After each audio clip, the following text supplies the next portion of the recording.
Sahabat setia Gowor yang dikasih Tuhan, Shalom. Hari ini adalah Selasa 22 Juli 2025. Kita hari ini merayakan pesta Santa Maria Magdalena. Banyak orang keliru dalam memandang Maria Magdalena. Kerap Maria Magdalena disandingkan sebagai perempuan pendosa yang kedapatan berbuat zina. Atau dianggap sebagai seorang pelacur. Telah lebih selama 1400 tahun sosok Maria Magdalena atau Maria dari Magdala disalah mengerti.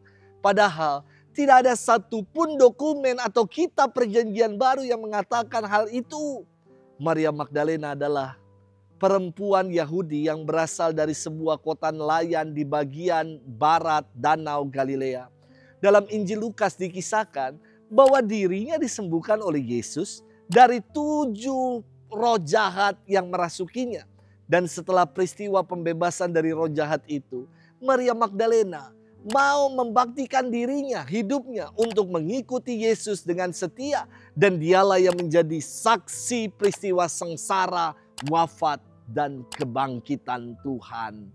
Kita akan bersama-sama nanti mendengarkan firman Tuhan. Kisah tentang Maria Magdalena yang menjadi saksi kebangkitan yang pertama itu. Paus Fransiskus menobatkan Maria Magdalena sebagai rasul dari segala rasul. Karena ketulusan hatinya serta keberaniannya dalam melawan kungkungan stigma perempuan di zamannya.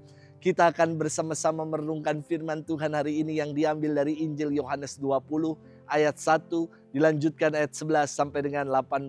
Kita siapkan hati kita.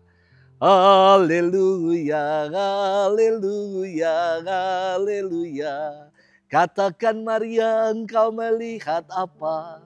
Wajah Yesusku yang hidup sungguh mulia hingga aku takjub. Haleluya, haleluya, haleluya. Tuhan bersamamu dan bersama rohmu. Inilah Injil suci menurut Yohanes, dimuliakanlah Tuhan. Pada hari Minggu Paskah pagi-pagi benar ketika hari masih gelap, pergilah Maria Magdalena ke kubur Yesus. Dan ia melihat bahwa batu telah diambil dari kubur. Maria berdiri dekat kubur itu dan menangis. Sambil menangis ia menjenguk ke dalam kubur itu dan tampaklah olehnya 2 orang malaikat berpakaian putih, yang seorang duduk di sebelah kepala dan yang lain di sebelah kaki di tempat mayat Yesus terbaring. Kata malaikat-malaikat itu kepadanya, "Ibu, mengapa engkau menangis?" Jawab Maria kepada mereka, "Tuhanku telah diambil orang dan aku tidak tahu di mana ia diletakkan." Sesudah berkata demikian, Maria menoleh ke belakang dan melihat Yesus berdiri di situ. Tetapi ia tidak tahu bahwa itu adalah Yesus.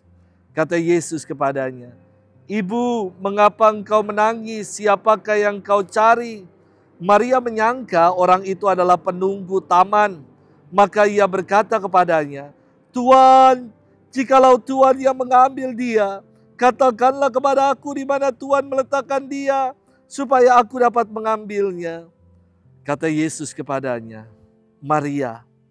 Maria berpaling dan berkata kepadanya dalam bahasa Ibrani, "Rabuni," artinya guru. Kata Yesus kepadanya, "Janganlah engkau memegang aku sebab aku belum pergi kepada Bapa. Tetapi pergilah kepada saudara-saudaraku dan katakanlah kepada mereka bahwa sekarang aku akan pergi kepada Bapakku dan Bapamu, kepada Allahku dan Allahmu." Maria Magdalena pergi dan berkata kepada murid-murid, "Aku telah melihat Tuhan." Dan juga bahwa Tuhanlah yang mengatakan hal-hal itu kepadanya. Demikianlah sabda Tuhan. Terpujilah Kristus. Sahabat setia Gowor yang dikasih Tuhan, Shalom. Ada seorang oma yang suka sekali meratap akan hidup yang dijalaninya. Ia selalu mengatakan kepada saya, "Romo, kaki oma sakit. Romo, pinggang oma sakit. Aku susah jalan." Saya tahu ratapan oma ini hanya butuh peneguhan dan perhatian saja ya. Maka saya bilang sama oma itu, "Oma, Oma keren, Oma hen piao liang. Oma salut sekali, sakit-sakit masih ke gereja. Oma the best, inspirasi buat saya yang masih muda. Lalu Oma ini mengatakan kepada saya, Romo bisa aja sih Romo, sambil dia cubit-cubit saya. Dan saya sungguh salut sama Oma ini. Oma ini walaupun sudah tua, usianya lanjut, jalannya sudah susah, namun tetap rajin ke gereja sampai akhir hidupnya. Istimewa. Sahabat setia Glory yang dikasihi Tuhan. Dalam firman hari ini dikisahkan, Maria Magdalena yang mengira bahwa jenazah Yesus dicuri, sehingga ia sedih meratap. Sampai kemudian Yesus sendiri menampakkan diri kepadanya. Namun karena Maria Magdalena tidak mengenali Yesus, malah mengira Yesus sebagai penunggu taman, akibat kesedihan yang ia alami, kekecewaan yang ia alami, Maria Magdalena tidak mampu mengenali Yesus yang telah bangkit. Seolah-olah ada yang menghalangi pandangan Maria Magdalena sehingga ia menjadi rabun, tidak mampu melihat kehadiran Yesus gurunya. Kemudian Yesus menyapa Maria Magdalena dengan menyapa namanya, Maria. Barulah Maria berpaling dan berkata, Rabuni, yang artinya adalah guru.